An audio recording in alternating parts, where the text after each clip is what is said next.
双语音标领航，注音阅读启蒙，叶兴阳有声读物。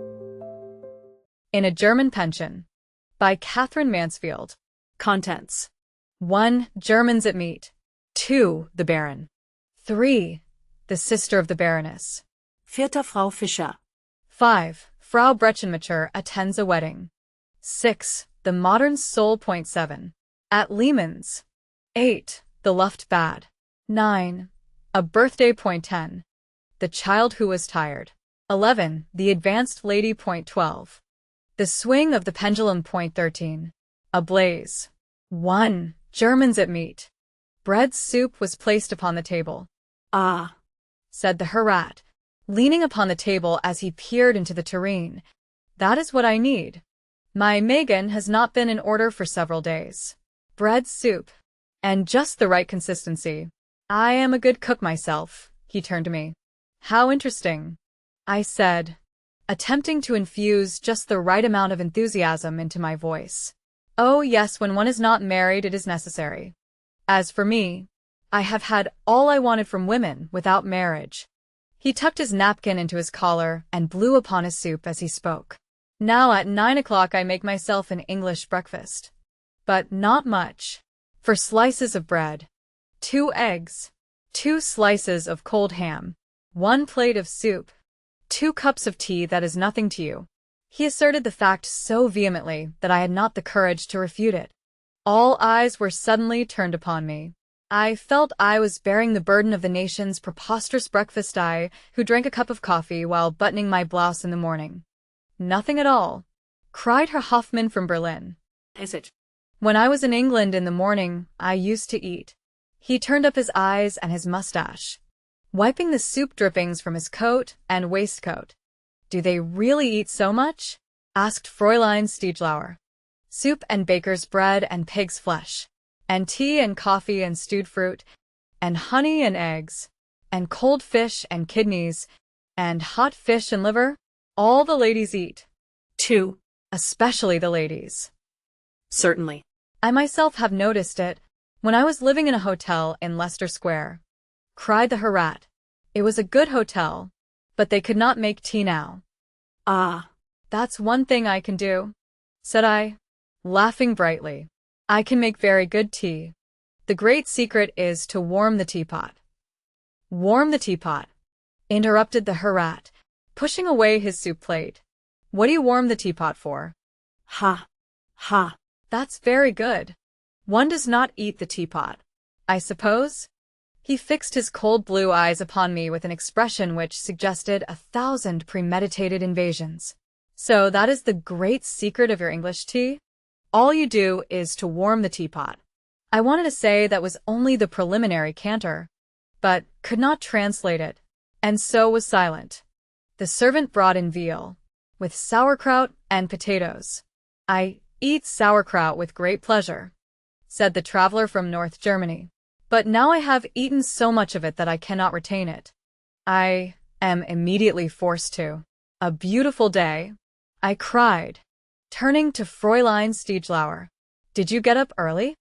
At 5 o'clock I walked for 10 minutes in the wet grass. Again in bed.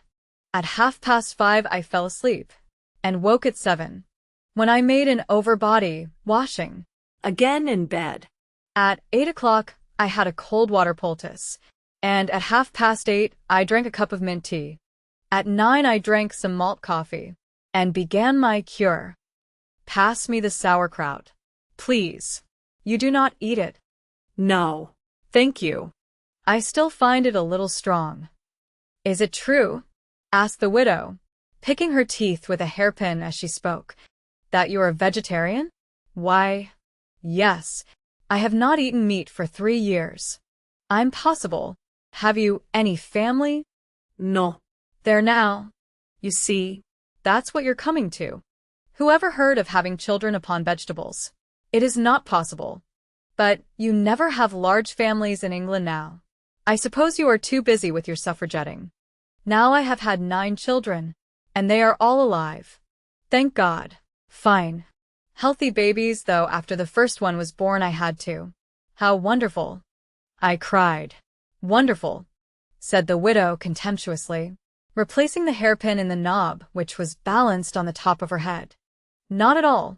A friend of mine had 4 at the same time. Her husband was so pleased he gave a supper party and had them placed on the table. Of course, she was very proud.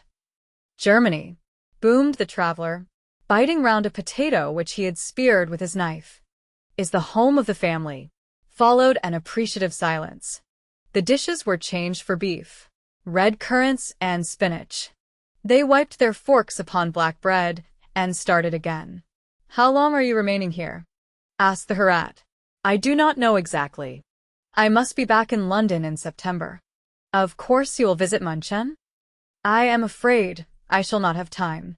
You see, it is important not to break into my cure. But you must go to München. You have not seen Germany if you have not been to München. All the exhibitions, all the art and soul life of Germany are in München. There is the Wagner Festival in August, and Mozart and a Japanese collection of pictures, and there is the beer. You do not know what good beer is until you have been to München. Why? I see fine ladies every afternoon, but fine ladies, I tell you, drinking glasses so high. He measured a good washstand pitcher in height, and I smiled. If I drink a great deal of München beer I sweat so, said Herr Hoffmann. When I am here, in the fields or before my baths, I sweat, but I enjoy it. But in the town it is not at all the same thing. Prompted by the thought, he wiped his neck and face with his dinner napkin and carefully cleaned his ears.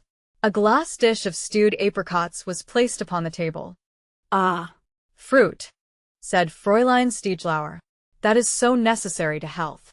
The doctor told me this morning that the more fruit I could eat the better. She very obviously followed the advice, said the traveler. I suppose you are frightened of an invasion. Oh. That's good. I've been reading all about your English play in a newspaper. Did you see it? Yes. I sat upright. I assure you we are not afraid. Well, then, you ought to be, said the Herat. You have got no army at all, a few little boys with their veins full of nicotine poisoning. Don't be afraid, Herr Hoffmann said.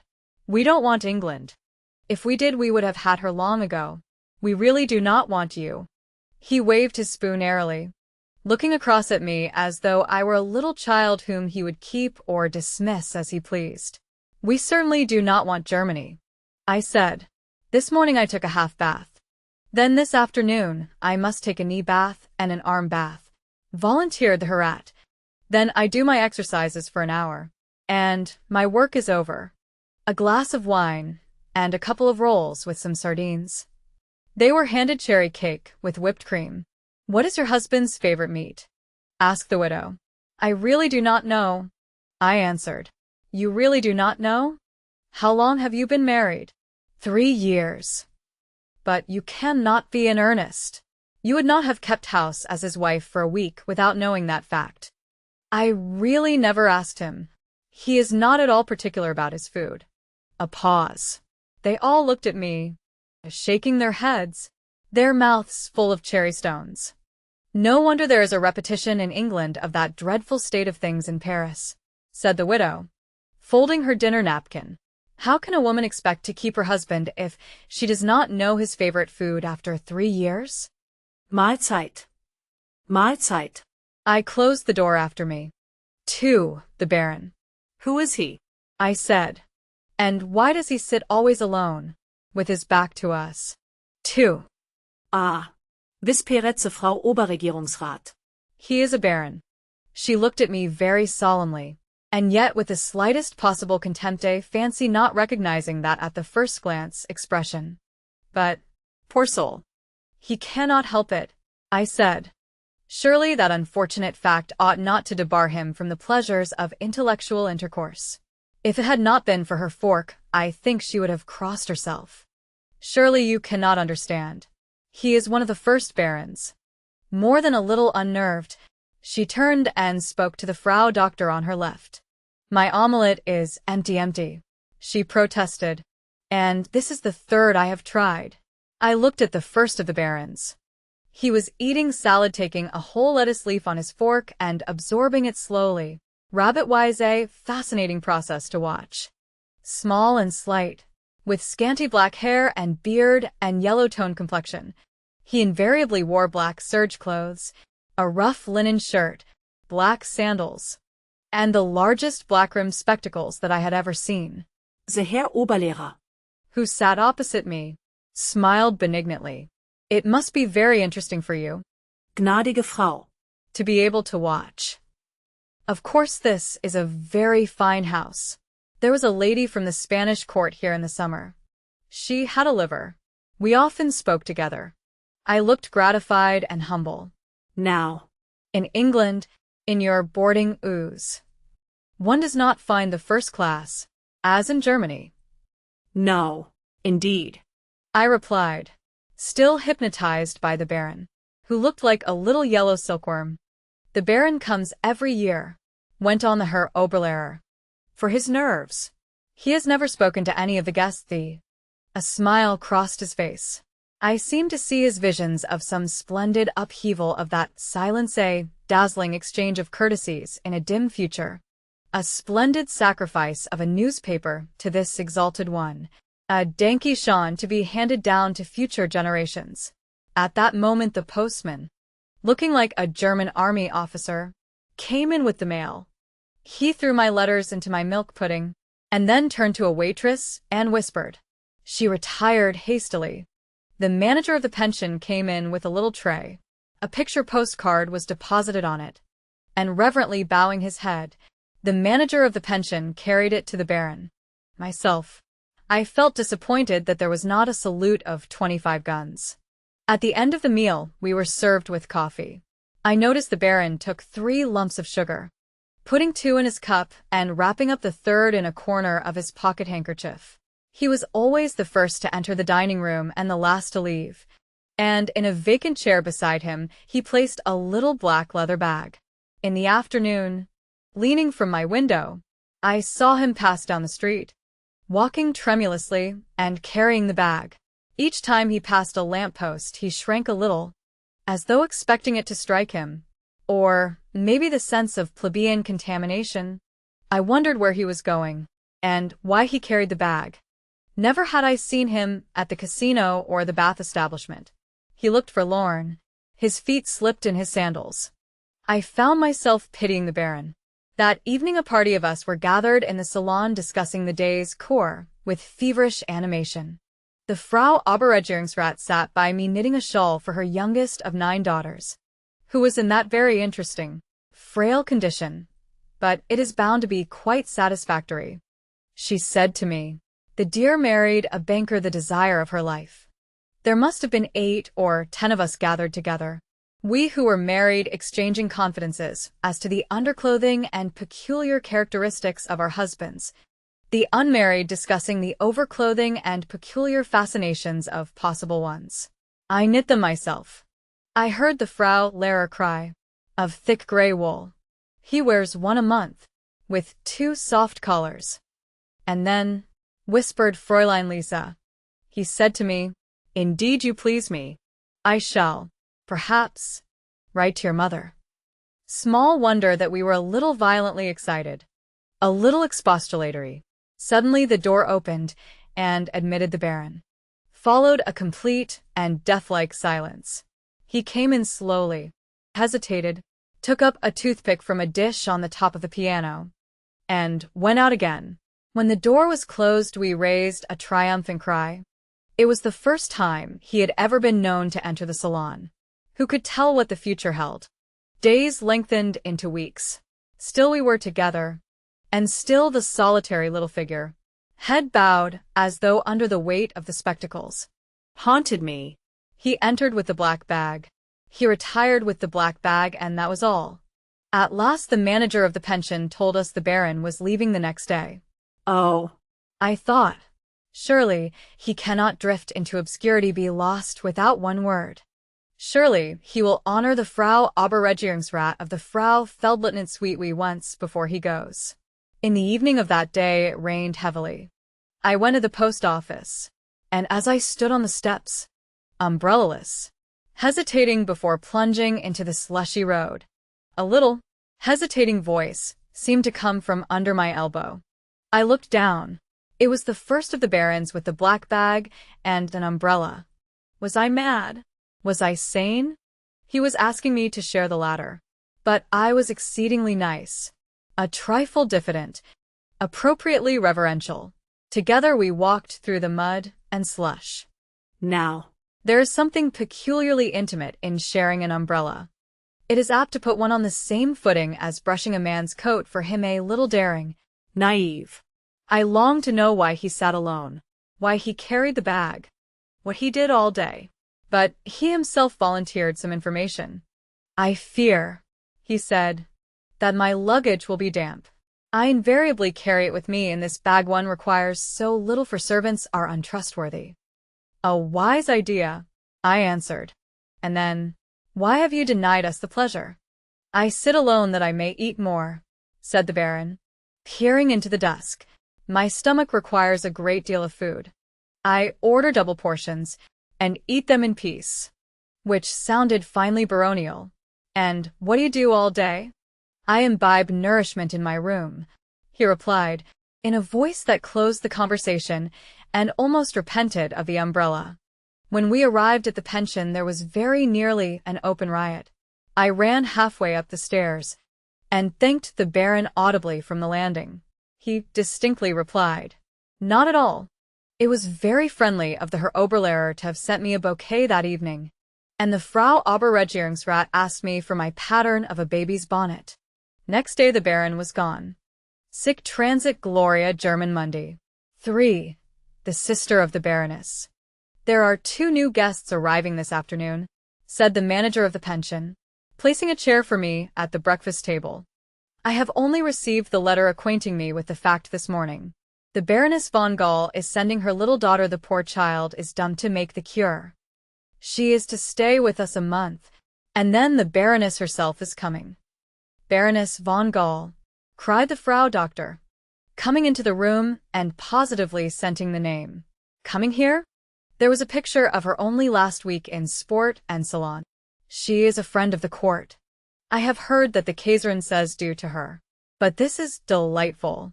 I shall take my doctor's advice and spend an extra 6 weeks here. There is nothing like young society. But the child is dumb," ventured the manager apologetically. Bah. "What does that matter? Afflicted children have such pretty ways." Each guest who came into the breakfast room was bombarded with the wonderful news. "The Baroness von Gall is sending her little daughter here. The Baroness herself is coming in a month's time." Coffee and rolls took on the nature of an orgy. We positively scintillated. Anecdotes of the high-born were poured out, sweetened and sipped. We gorged on scandals of high birth generously buttered. "They are to have the room next to yours," said the manager, addressing me. "I was wondering if you would permit me to take down the portrait of the Kaiserin Elizabeth from above your bed to hang over their sofa." Yes. "Indeed. Something homelike." The Frau Oberregierungsrat patted my hand. "And of no possible significance to you." I felt a little crushed. Not at the prospect of losing that vision of diamonds and blue velvet bust, but at the tone placing me outside the pale, branding me as a foreigner. We dissipated the day in valid speculations. Decided it was too warm to walk in the afternoon. So lay down on our beds, mustering in great force for afternoon coffee. And a carriage drew up at the door. A tall young girl got out, leading a child by the hand. They entered the hall, were greeted and shown to their room. 10 minutes later, she came down with a child to sign the visitor's book. She wore a black, closely fitting dress, touched at throat and wrists with white frilling. Her brown hair, braided, was tied with a black bow, unusually pale, with a small mole on her left cheek. "I am the Baroness von Gall's sister," she said, trying the pen on a piece of blotting paper, and smiling at us deprecatingly. Even for the most jaded of us, life holds its thrilling moments. 2 baronesses in 2 months. The manager immediately left the room to find a new nib. To my plebeian eyes, that afflicted child was singularly unattractive. She had the air of having been perpetually washed with a blue bag, and hair like gray wool dressed. 2. In a pinafore so stiffly starched that she could only peer at us over the frill of it, a social barrier of a pinafore, and perhaps it was too much to expect a noble aunt to attend to the menial consideration of her niece's ears. But a dumb niece with unwashed ears struck me as a most depressing object.